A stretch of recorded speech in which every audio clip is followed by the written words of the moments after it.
మహారాజ్ గారి 286వ జయంతి వేడుకల సందర్భంగా కూడా మీ అందరికీ శుభాకాంక్షలను తెలియజేస్తూ, ఒక మహనీయుడు 286 సంవత్సరాల క్రితం జన్మించి కారణ జన్ముడై గిరిజనులకు ఆరాధ్య దైవంగా మారి వారి ఆలోచన విధానాన్ని ముందుకు తీసుకుపోతున్న క్రమంలో ఆయనకు ఒక గుడే నిర్మించుకొని, ఎక్కడ గిరిజనులు ఎక్కువ ఉంటే అక్కడ గూడాల్లో తండాలో జగదాంబ మాత అమ్మవారితో పాటు సేవలాల్ మహారాజ్ గారిని దేవుడి రూపంలో నిలవెత్తు విగ్రహ రూపంలో పెట్టుకొని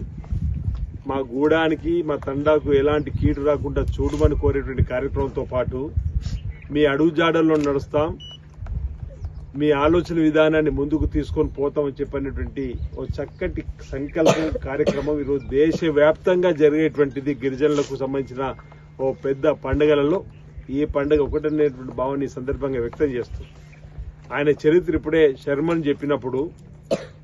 ఆయనే చిన్న వయసులోనే తల్లిదండ్రులతో పాటు లేదా ఇతరత్ర కార్యక్రమంతో బయటకు వెళ్ళినప్పుడు ఇతరులు కష్టాలు ఉంటే ఆ కష్టాల్లో తోడుగా ఉండేటువంటి కార్యక్రమంతో పాటు తనకేదన్నా భోజనం ఉంటే ఆ భోజనాన్ని ఇంకా ఆకలితో ఉన్నటువంటి వారికి అందించి అతను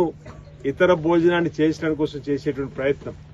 అంటే కష్టాలు ఉన్నటువంటి వారికి అండగా నిలబడాలని చిన్న వయసులోనే నిర్ణయం తీసుకొని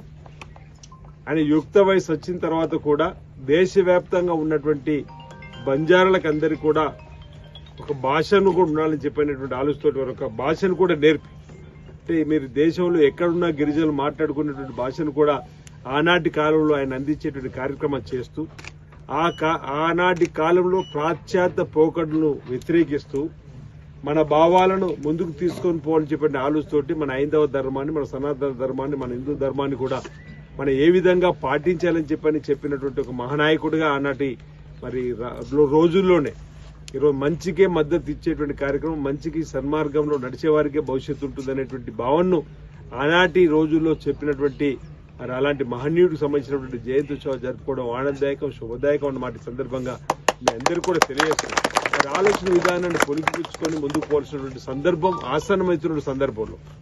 అంటే మంచి మార్గాన్ని నడవాలని చెప్పాలి, సన్మార్గంలో నడవాలని చెప్పాలి, మత్తు పానీయాలకు దూరంగా ఉండాలని చెప్పాలి. ఏదైతే అంటే మంచిని స్వీకరించాలి, చెడును విడనాడాలని చెప్పినటువంటి ఆలోచన ఎప్పుడో 286 సంవత్సరాల క్రితం మహనీయుడు ఈ రోజు మనకు చెప్పినటువంటి చరిత్రను ఆధారంగా ముందుకు పోయే క్రమంలో మహనీయులు అనేక మంది ఉన్నారు, అనేక మంది ఆలోచనలు ఈ రోజు మనం ముందుకు తీసుకుని పోతున్న క్రమంలో మహాత్మా గాంధీ గారి జీవిత చరిత్ర చూసిన, అల్లూరి సీతారామరాజు జీవిత చరిత్ర చూసిన, సుభాష్ చంద్రబోస్ గారి జీవిత చరిత్ర చూసిన, ఈ విధంగా మహనీయులు డాక్టర్ బిఆర్ అంబేద్కర్ గారి జీవిత చరిత్ర చూసిన, ఎవరి ఆలోచన విధానం చూసినప్పుడు కూడా సమాజానికి మంచి చేసేటువంటి ఆలోచన చూపేటటువంటి కార్యక్రమాల్ని మనకు విద్యాబోధనలు కూడా చెప్తున్నారు. ఈరోజు గ్రామాల్లో ఉన్నటువంటి పెద్దల సహకారం కూడా తీసుకొని ముందుకు పోయేటువంటి క్రమంలో మనం అందరం కూడా అలాంటి వారి ఆలోచనలు పొలికిపుచ్చుకొని ముందుకు పోయినట్టయితే మనం అభివృద్ధి పథంలో వ్యక్తిగతంగా మనం అభివృద్ధి పథంలోకి పోవడంతో పాటు మన ప్రాంతం కూడా అభివృద్ధి పథంలో